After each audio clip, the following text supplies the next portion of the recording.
Gracias.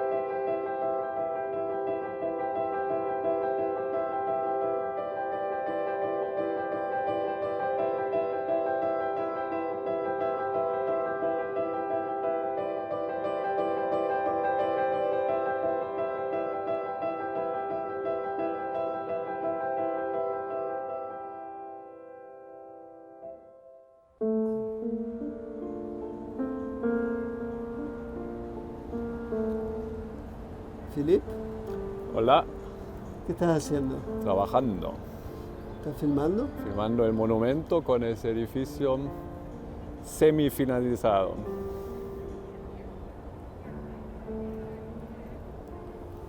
Es una buena combinación, Sí, ¿no? me parece. Estás acá una vez más en Argentina. Has estado varias veces. Has filmado muchas veces también en Bolivia. Y has filmado en Brasil. Y la idea es que hablemos un poco de el cine y los viajes. Y sobre todo la relación que tienen muchos cineastas alemanes, y en particular los que viven en Hamburgo, que terminan haciendo películas en otros lados. Maya Connors,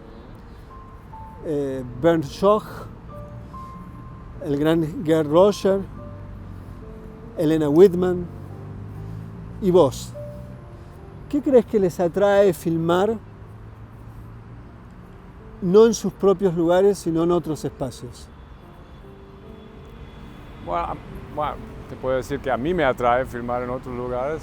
Creo que tiene mucho que ver con mi mirada hacia un lugar, que me parece que viajando, o sea, saliendo del lugar que conozco, que veo todos los días, y yendo a otro lugar que no conozco nada, de cierta forma abre la visión, ¿no? Abre la mirada que uno tiene sobre esos lugares, ¿no? Y, incluso a mí, en ese sentido, me parece que viajar y filmar tiene algo en común, que es un sentido para, no sé, para una curiosidad, para descubrir un lugar.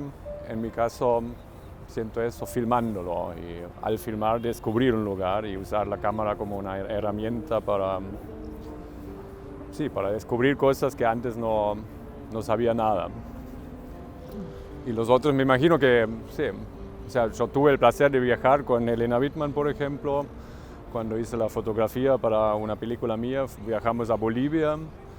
Y fue incluso una experiencia interesante porque los dos no sabíamos mucho de ese lugar, que fue el desierto de sal, el Salar de Uyuni, y pasamos como 10 días en ese lugar, descubriendo a los pocos de ese lugar, que en realidad no hay mucho que descubrir porque es una planicie enorme de sal. Y me acuerdo que los primeros días siempre subimos a algunos cerros para ver de arriba, filmar panorámicas y el paisaje impresionante. Y cuanto más tiempo nos quedábamos, más la cámara giraba hacia abajo, hacia los detalles. Y me acuerdo el último día, pasamos horas filmando pozas de agua con cristales de sal, granitos y no sé qué. O sea, muchos detalles, y medio así sentí que nos acercábamos físicamente, pero también en la percepción de este lugar, ¿no? Y eso creo que tiene algo que ver con la manera como uno descubre un lugar viajando y tomándose tiempo para conocer los lugares, ¿no? Yo vi de la necesidad de navegar los mares, que parece incluso un programa estético, ¿no? Porque efectivamente vos viajás, lo que estás contando, a Bolivia, te encontrás con un universo tal cual lo que acabas de describir. Pero ese viaje o esa película, vos la conectás, entre otros con uno de los grandes viajeros que tiene Alemania, que es Humboldt, que es toda una tradición esa. ¿Cómo pensás eso? Y sí, es la tradición de los viajeros exploradores que quieren descubrir algo, ¿no? Y en ese sentido, sí, me siento muy vinculado a eso, tal vez incluso parte de esa tradición, porque a mí me pasa que siempre que voy a un lugar también, como a Humboldt o los otros, me interesa todo en un principio, ¿no? O sea, tanto la geografía, la biología, la fauna, la flora, la sociología, la historia, en fin, el día a día, ¿no? Y en ese sentido tal vez sí tengamos algo en común. Y hoy en día tal vez la ventaja de que podemos reflexionar mejor sobre nuestro papel en esos viajes, ¿no? Que también a mí me parece una cosa importante al viajar, que uno, no sé, no reproduzca ciertas actitudes, ciertas maneras de comportarse de esa gente como Humboldt, que claro, son europeos viajando por Latinoamérica con otra mirada tal vez.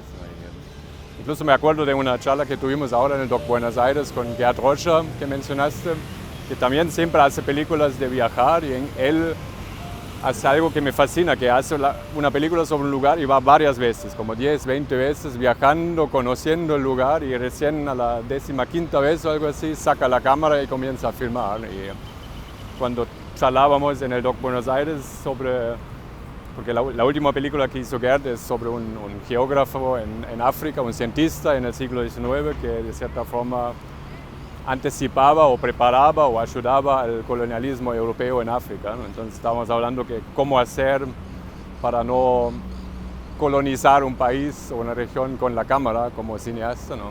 Y una cosa que él dijo que tiene mucho que ver con el respeto al lugar, a la gente, y por ejemplo eso, ¿no? De pasar mucho tiempo en un lugar y conocer a la gente, y recién cuando hay una confianza mutua sacar la cámara y filmar, ¿no?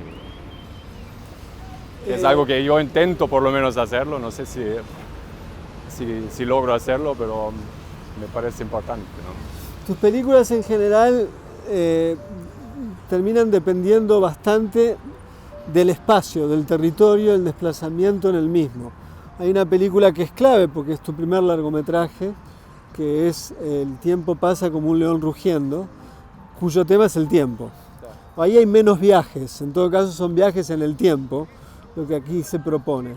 Pero es curioso porque tu película posterior, que es 66 Kinos, es una película en la que vos viajás por toda Alemania para mostrar la película del tiempo. Sí. Es decir, que vuelve a estar la coordenada del espacio en relación al tiempo. Me pregunto, cuando empezaste a hacer esa película, ¿vos pensabas, eras consciente de esta relación, o es algo que yo estoy pudiéndolo decir y que lo has pensado después o nunca lo has pensado? Sí, bueno, no es que era un concepto de la película. La idea para mí era más así, aprovechar que iba difundiendo mi propia película de esa manera. Yo mismo me organicé una gira por todos los cines en Alemania, no todos, pero muchos. Y ahí aprovechar ese hecho para descubrir algo también, que en el caso era la cultura de las salas de cine, ¿no? Y, era más un viaje explorador también, tal vez, ¿no? Y no sé si tiene mucho que ver con el espacio, porque el espacio al final, los cines son salas de cine que no podrían estar en cualquier lugar, pero no están muy relacionadas muchas veces con el lugar donde están, sino es más un paisaje propio tal vez, el de la sala de cine, ¿no? Y la película, después me gustaría que hablemos un poco de la película que hiciste en Bolivia, porque también vuelve a estar ese tema. A mí me llamó la atención, filmando contigo unas películas que hicimos, el conocimiento extraordinario que tenés sobre los lugares de tu ciudad. Es decir, da la impresión de que hay siempre un cartógrafo, porque sabés dónde hay un edificio de tal forma, un lugar. Para mí, gran parte de la inteligencia de tus películas es conocer locaciones, ¿no? Que vuelve a ser una forma de viajar en la ciudad de uno. ¿Eso es algo que vos trabajás conscientemente o simplemente ya está incorporado a tu forma de trabajar? Y las dos cosas, creo. Incluso, o sea, en las películas de viaje es muchas veces los lugares que descubro al filmarlos, ¿no? Y como dije antes, viajando por un lugar con la cámara es otra mirada, entonces muchas veces descubro cosas que tal vez sin cámara ni me había enterado, ¿no? Y las otras películas, por ejemplo, las que trabajamos juntos, vos y yo, en Hamburgo, es muchas veces locaciones que yo conozco, edificios muy raros, como una piscina en ruinas o algo así, que me encanta el lugar y pienso, bueno, ahí quiero filmar algo. Y muchas veces te llevo a vos o llevo a alguien en ese lugar y les pido, ni les pido, o sea, vamos a ese lugar e improvisemos, ¿no? Y ahí es más, tal vez incluso es el lugar que dirige la escena, ¿no? Y sí, por eso son creo que dos cosas, y muchas veces lugares que me atraen y los descubro en el momento de filmar con ellos, ¿no? Como en la película que mencionaste, de la necesidad de navegar los mares, hay una iglesia en una ciudad llamada Humboldt, acá en Argentina, en la provincia de Santa Fe, que hay una iglesia que mi bisabuelo construyó en los años 1930. Yo sabía de la iglesia, entonces quería conocer la iglesia, y al conocer la iglesia conocimos el pueblo y algunos lugares en el pueblo o en la ciudad donde filmamos, ¿no? O sea, muchas veces una relación mutua de descubrir lugares y usar los lugares para que me dirigen a mí y a los actores, tal vez, ¿no?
¿Esto es algo típico argentino? ¿Una No, mesa de ping pong en para esta nada. forma con...? No, es la Nunca primera vez había que veo algo así. así. Esto parece una película de... Me hace acordar a las películas, no sé, la gente que hace ahí gimnasia. Una Uy, película sí. de Xia Yanke. Sí. Pero por ejemplo, ¿qué te llamó la atención de la mesa de ping pong? Que nunca había algo así en mi vida y me pregunto cómo la gente hará para jugar ping pong con una inclinación, no sé, me interesa. Si tuviera un ¿Jugarías? equipo de ping pong acá, Bueno, jugaría. estos juegan al fútbol. Sí, pero eso no parece ser hecho para eso. No, ¿no? No sé Pero si ellos se son- apropian de esa manera. Sí, eso es genial. Es como hacer cine, apropiarse de lugares para hacer otra cosa, ¿no? Y Exactamente. eso también, mira. El monumento a no sé quién, Artigas, no sé quién es, pero Es no un sé si héroe, Artigas... es un héroe uruguayo.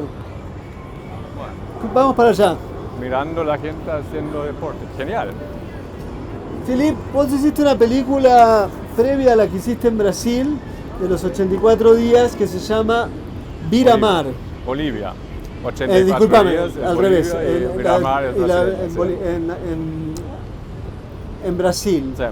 Que haces una misteriosa comparación entre el exceso de agua Ujú, en tu país y la falta del agua en el Sertão. ujú, Pero ese contraste sirve para algo más. ujú, Si hay algo que tiene tu película, es que es muy difícil de decir de qué es. ujú.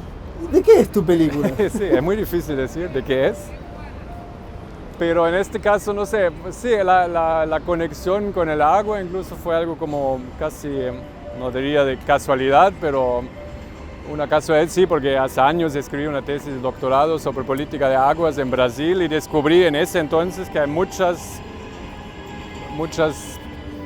muchas relaciones entre estas regiones ultra secas en Brasil, que no hay casi nada de agua, y esa región, por ejemplo, en Alemania, donde hay excesos de agua.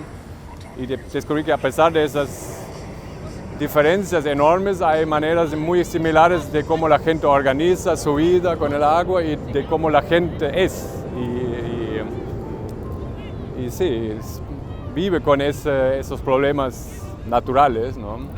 Y al final lo que hicimos era ir a las dos regiones y conocer a gente y hablar con la gente y con la gente que conocíamos, desarrollar escenas, historias para la película. Ahora, lo que es de locos, te encontrás con un cineasta amateur en el medio de la nada que hace películas sobre la comunidad.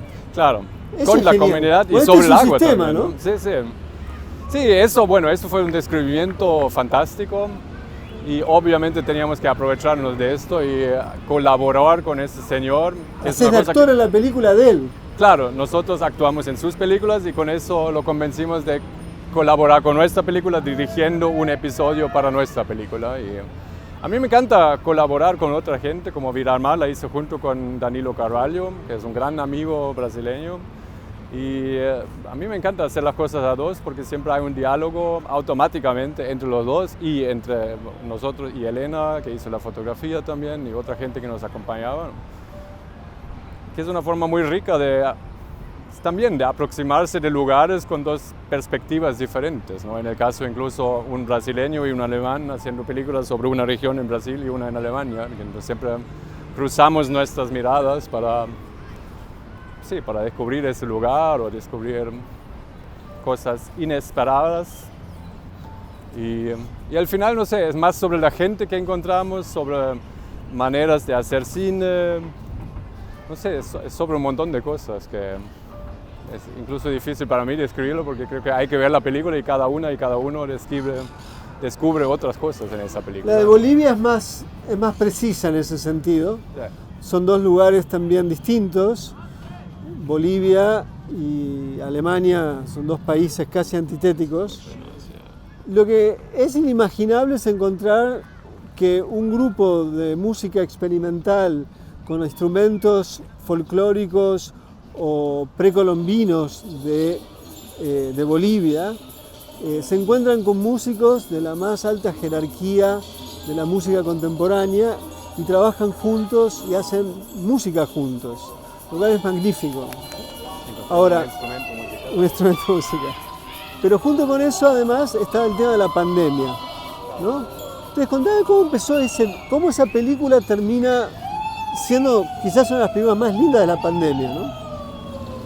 Sí, no sé si la más linda de la pandemia, pero es linda por la música, ¿no? Es una película vital. Claro, eso, totalmente.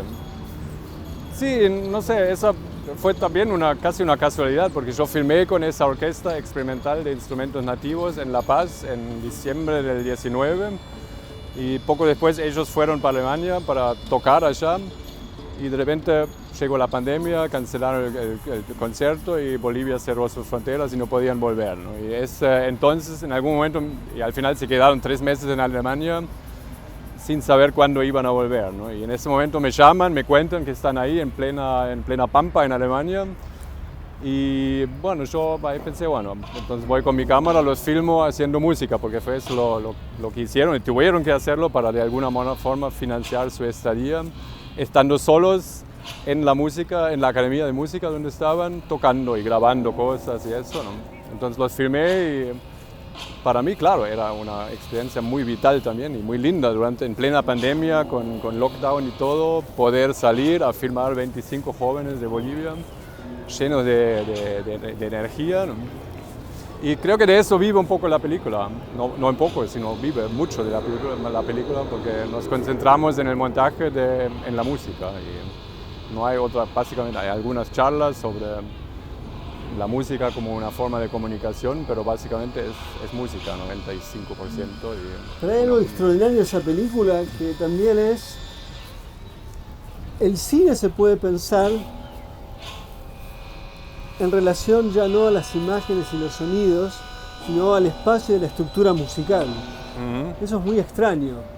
Es una idea que aparece en el director alemán de música, el compositor y arreglador, pero el film se va apropiando de esa idea. Ujú. Y me parece una idea absolutamente genial que, como dicen en la película, puede uno pensar una composición musical a través de imágenes, pero lo que la película hace es pensar una composición visual Claro. a través de sonidos.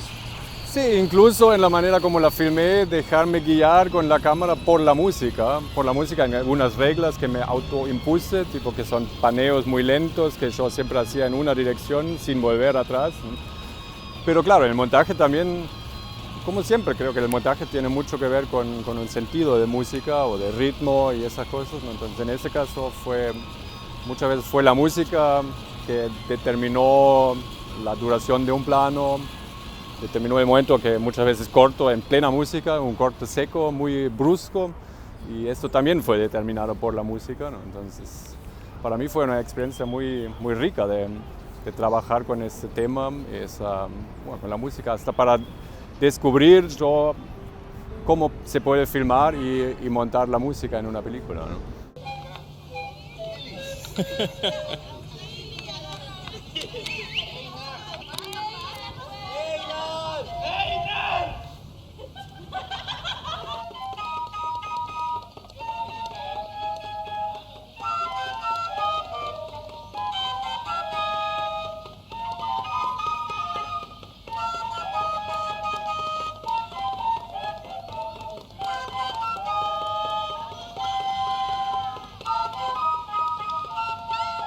Que la impresión que yo tengo es que esa película está filmada con la oreja. Sí, sí, también, hacía sí, las dos cosas, la oreja y también obviamente yo miraba por mi cámara y veía lo que filmaba y las dos cosas creo y una oportunidad muy, muy linda para mí de juntar esos dos sentidos. Hay algo que descubriste en la masterclass que surgió casi espontáneamente entre vos y Gerd Roger en el DOC Buenos Aires. Y en un momento determinado vos te diste cuenta, tuviste lo que se llama un insight, por el cual pudiste entender de que Gerd filmaba lugares que no hablaba la lengua en la que él filmaba. Y que vos hasta ahora has filmado Siempre en espacios lugares, lejanos, pero que vos hablás el idioma en cuestión, porque vos hablás Sí. portugués perfecto y al mismo tiempo también hablás español. Entonces, ¿qué vas a hacer? Sí, no, ahí dije que hasta ahora nunca me atreví a viajar y filmar en un lugar que no conozco la lengua, lo que hizo Gerd muchas veces, sobre todo en esa película que hizo en Tanzania. Y me interesa, porque es un poco como acabamos de hablar con la música, ¿no? Y ese tipo de música contemporánea que yo desconocía hasta entonces, ¿no? Y me imagino que hay muchas más cosas todavía para descubrir si uno no se deja desviar por las palabras que uno cree entender, ¿no? El no entendimiento te revela muchas cosas, creo.